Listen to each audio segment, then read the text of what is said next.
Hello दोस्तों, welcome to my YouTube channel GS Technopedia. And मेरे channel को like share and subscribe करना बिल्कुल नहीं भूलिएगा। Thank you so much.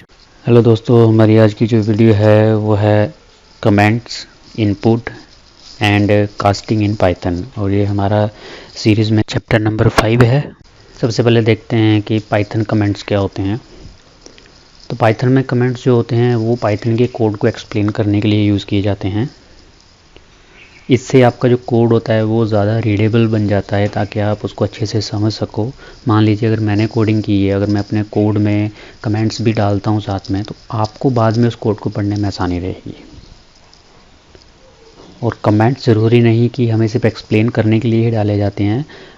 हम अपने कोड की एग्जीक्यूशन रुकवा भी सकते हैं। जैसे मान लो मैंने 5 लाइनें लिखी हैं, तो उसमें से मैं 3 लाइनें एग्जीक्यूट नहीं करवाना चाहता हूँ, राइट।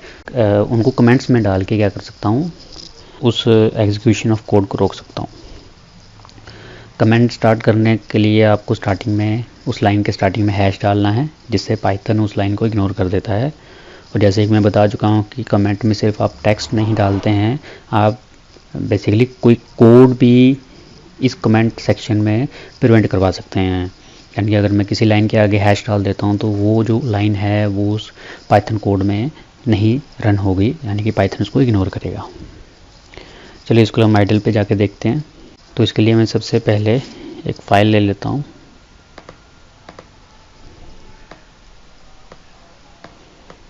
तो जैसे यहाँ पे मैं एक वेरिएबल लेता हूँ x equals to 10 and y equals to 20 and z में मैं x plus y variable addition करता हूँ इसकी। तो आप देखेंगे कि जैसे मैं इसका प्रिंट निकालूंगा, मीन्स z का, पहले मैं ये सेव कर लेता हूँ। तो आप देखेंगे जैसे मैं इसको रन करूँगा, और आप मेरे यहाँ पर देखिए इसका आउटपुट क्या आ रहा है, 30 आ रहा है, राइट। कोड मेरा चल रहा है अच्छे से। अब मान लीजिए मुझे इस कोड को कुछ एक्सप्लेनेशन देनी है किसी थर्ड पर्सन को, तो मैं यहाँ पर कमेंट्स लिख सकता हूँ। बेसिकली क्या, अगर मैं डायरेक्टली लिखूँगा कि like x is an variable, तो अगर मैं ऐसे एग्जीक्यूट करता हूँ, इसको सेव करके अगर मैं रन करता हूँ, तो आप देखेंगे इनवैलिड सिंटैक्स है। ये इसलिए आ रहा है, ये जो लाइन है ये जनरली मैं एक्सप्लेन करने के लिए लिख रहा हूँ, बट यहाँ पे जो इज़ है वो एक आइडेंटिटी ऑपरेटर है, तो जिसकी वजह से ये परफॉर्म नहीं कर पा रहा है। तो इसको मैं कैसे करूँगा, मुझे लाइन कोड में रन करवानी ही नहीं है, ये सिर्फ एक्सप्लेन करने के लिए। तो मैं यहाँ स्टार्टिंग में हैश लिख दूँगा। तो हैश लिखने से क्या होगा, अब ये लाइन जो है सिर्फ एज ए कमेंट काउंट होगी। अब देखिए मैं कोड को सेव करके रन करता हूँ, तो कोड मेरा एज इट इज़ क्या होगा, रन हो जाएगा, क्योंकि पाइथन इस लाइन को इग्नोर कर देगा। और ये तो हो गया कि हमने एक जर्नल एक एक्सप्लेन करने के लिए कमेंट लगा दिया। हम इसलिए भी कमेंट यूज़ करते हैं अगर आप किसी लाइन को रन नहीं करवाना चाहते हैं। जैसे मान लीजिए मैं इस लाइन को रन नहीं करवाना चाहता हूँ, प्रिंट जेड, राइट।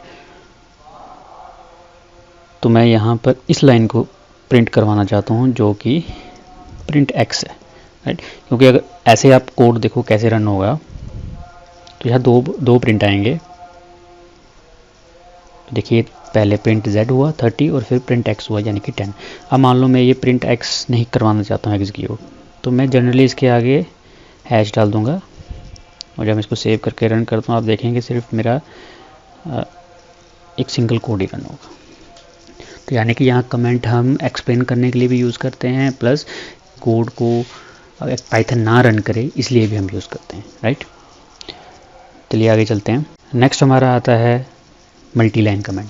अब जैसे मैंने एक सिंगल लाइन कमेंट लिखा था, अगर मल्टी लाइन कमेंट लिखना हो तो क्या करना पड़ेगा, सिंपल है, हर एक लाइन के स्टार्टिंग में आप क्या लगा दीजिए, हैश लगा दीजिए। बट अगर आप हर लाइन के स्टार्टिंग में हैश नहीं लगाना चाहते हैं, तो एक और तरीका है कि आप मल्टी लाइन स्ट्रिंग यूज़ कर लीजिए, जो मैंने आपको एक लास्ट चैप्टर में बताया था, इसमें हम ट्रिपल इन्वर्टेड कॉमा यूज़ करते हैं। अब यहाँ देखिए, मान लीजिए मल्टी लाइन कमेंट कुछ इस तरह से है, X is a variable, and then again मैं यहाँ बताना चाहता हूँ 10 is an integer value, right. तो ऑब्वियस है कि जब ये कोड रन होगा तो कमेंट सेक्शन मल्टी लाइन है तो वो इग्नोर रहेगा, तो कोड हमारा सिंपल एग्जीक्यूट हो रहा है। बट ऊपर वाला जो है अगर मल्टी लाइन मैं स्ट्रिंग के ज़रिए बनाना चाहता हूँ तो मैं सिंपली क्या करूँगा, यहाँ स्टार्टिंग में कॉमास, ट्रिपल इन्वर्टेड कॉमास, और जहाँ पे आपको वो लाइन ख़त्म करनी है वहाँ पे ट्रिपल इन्वर्टेड कॉमा, ऐसे कर सकते हैं।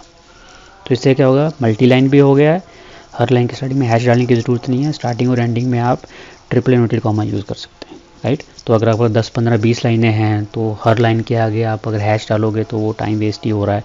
इससे अच्छा क्या है, एक स्टार्टिंग में ट्रिपल इन्वर्टेड कॉमा डालिए और लास्ट में ट्रिपल इन्वर्टेड कॉमा। अब इससे क्या होगा, जब मैं इसको रन करूँगा सेव करके, तो आप देखिए code as it is run हो रहा है और ये इग्नोर हो रहा है। यानी कि ये भी एक कमेंट का तरीका होता है, हैश के साथ भी कर सकते हैं और ट्रिपल इन्वर्टेड कॉमा के साथ भी कर सकते हैं। नेक्स्ट हमारा है इनपुट। इस बहुत ही इंपॉर्टेंट फंक्शन होता है पाइथन के अंदर या किसी भी प्रोग्रामिंग लैंग्वेज के अंदर कि हम इनपुट यूज़ करते हैं। अब इनपुट यूज़ किस लिए करते हैं कि पाइथन इसके ज़रिए यूज़र से इनपुट करवाता है। इसका मतलब ये है कि हम यूज़र को एक ऑप्शन दे रहे हैं कि आप कोई वैल्यू इनपुट करें ताकि पाइथन उसको आगे एग्जीक्यूट करवाए। फॉर एग्ज़ाम्पल यहाँ पे एक x इक्वल्स टू, मुझे यहाँ एक इनपुट फंक्शन लिखना है, इससे तो मैं यहाँ लिख रहा हूँ एंटर योर नेम, राइट, और ये मैं ब्रैकेट ऑफ कर दे। अब यहाँ जो इनपुट फंक्शन है ये क्या करेगा, एक मैसेज डिस्प्ले करेगा एंटर योर नेम और आगे स्पेस दे देगा और वहाँ पे कर्सर स्टॉप हो जाएगा। जब तक यूज़र इनपुट नहीं करेगा ये कोड नेक्स्ट लाइन पे नहीं जाएगा और जो भी वैल्यू इनपुट होगी वो एक्स वेरिएबल में क्या हो जाएगी, सेव हो जाएगी। सेव होने के बाद वो वैल्यू मैं वापस प्रिंट करवाना चाहता हूँ तो मैं यहाँ पे प्रिंट करवा सकता हूँ कुछ इस तरीके से, योर नेम इज़, और वेरिएबल कौन सा है मेरा, x। तो x के अंदर जो भी नेम होगा वो यहाँ क्या हो जाएगा, डिस्प्ले हो जाएगा, राइट। तो कुछ ऐसे आ जाएगा, राइट। चलिए इसको करके देखते हैं। तो मैं सेव करता हूँ और मैं रन करता हूँ। आप देखिए इस तरफ आ रहा है एंटर योर नेम, राइट, और यहाँ पर जैसे मैं अपना नेम डालता हूँ, राइट, और जैसे मैं एंटर करता हूँ तो आउटपुट आ रहा है योर नेम इज। नेक्स्ट आता है पाइथन में जो कास्टिंग यूज़ की जाती है। अब कास्टिंग वर्ड इसलिए यूज़ किया जाता है कि जो लास्ट फंक्शन हमने अभी इनपुट का किया है उसको मैं थोड़ा सा अभी एलेबोरेट करता हूँ, फिर उसके बाद हम ये पाइथन की कास्टिंग देखेंगे कि ये कैसे उसको सपोर्ट कर रही है। मैं कोड पे वापस जा रहा हूँ।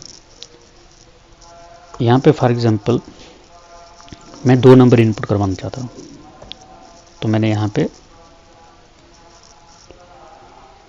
मैं थोड़ा सा चेंजेस कर देता हूँ, एंटर फर्स्ट नंबर, राइट,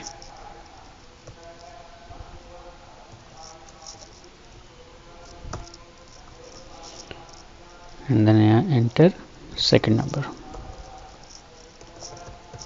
और ये जो सेकंड नंबर है ये बेसिकली एक सेपरेट वेरिएबल में सेव हो जाएगा y में।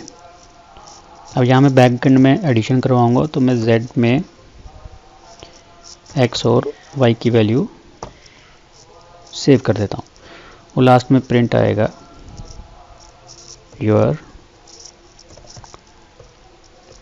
सम इज z, राइट। तो एक छोटा सा प्रोग्राम मैंने बनाया। अब यहाँ पे होगा क्या, देखिए अगर इसको सेव करके रन करता हूँ, देखिए मुझे आ रहा है एंटर फर्स्ट नंबर, तो मैंने यहाँ पर 10 ऐड किया, एंटर सेकंड नंबर मैंने यहाँ 20 किया। अब आप वीडियो पॉज करके मुझे बताइए इसका आंसर क्या आएगा। अब जो आपने सोचा है अब देखते हैं कि वो आंसर है कि नहीं है। देखिए इसका आंसर है 1020।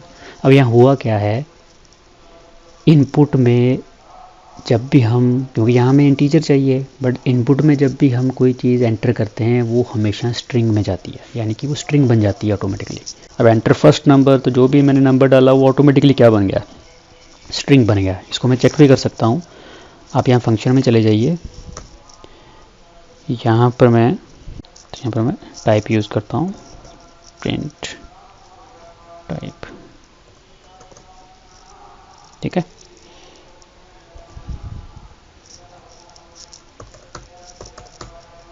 तो देखिए क्लास क्या आ रही है, स्ट्रिंग आ रही है, यानी कि जो z के अंदर ये वैल्यू स्टोर हो गई थी ऐड होने के बाद वो बेसिकली स्ट्रिंग है। तो बेसिकली ऐड नहीं हुआ है, वो कॉन्कैटिनेट हो गया है। कॉन्कैटिनेट का मतलब क्या है कि 10 और 20 को कंबाइन कर दिया है, ना कि उसको प्लस किया है। तो प्लस तभी होगा जब ये वैल्यूज़ इंटीजर होंगी, इसी को कास्टिंग बोला जाता है। When you want to specify a type onto a variable, this can be done with casting। अब कास्टिंग आपकी इंटीजर पे होती है, फ्लोट पे होती है, स्ट्रिंग पे होती है। अब वो कैसे होती है वो देखते हैं। मैंने यहाँ पर करना क्या है, सिर्फ इनपुट लिखने से पहले यहाँ पे कास्टिंग कर देता हूँ कि जो भी वैल्यू आएगी that will automatically be an converted to integer. बस मुझे ये करना है। सेकंड नंबर भी मुझे इंटीजर में कन्वर्ट करवाना है। देखिए अगर ऑलरेडी इंटीजर होता है तो ज़रूरत नहीं पड़ेगी, बट इनपुट में ऑलरेडी वो स्ट्रिंग होता है, तो मुझे यहाँ पर कास्टिंग इंटीजर करना पड़ रहा है कि जो भी वैल्यू आएगी इंटीजर में कन्वर्ट है। जब एक बार एक्स और वाई में इंटीजर वैल्यू सेव होगी आगे, तो वो अब प्लस ही होगा, यानी कि ऑपरेटर प्लस चलेगा, उसको कंबाइन नहीं करेगा, उसको ऐड करेगा। देख लेते हैं, सेव करके मैं इसको रन करता हूँ। अगेन फर्स्ट नंबर मांग रहा है 10, सेकेंड नंबर मांग रहा है 20। अब देखिए आंसर क्या आता है 30, और क्लास देखिए क्या आ गई है, integer. This is known as casting. इससे हमारी स्ट्रिंग वैल्यू जो है वो इंटीजर में कन्वर्ट हो चुकी है, राइट। होप सो आपको ये वीडियो अच्छी लगी होगी। वीडियो को लाइक एंड सब्सक्राइब जरूर कीजिएगा। Thank you so much.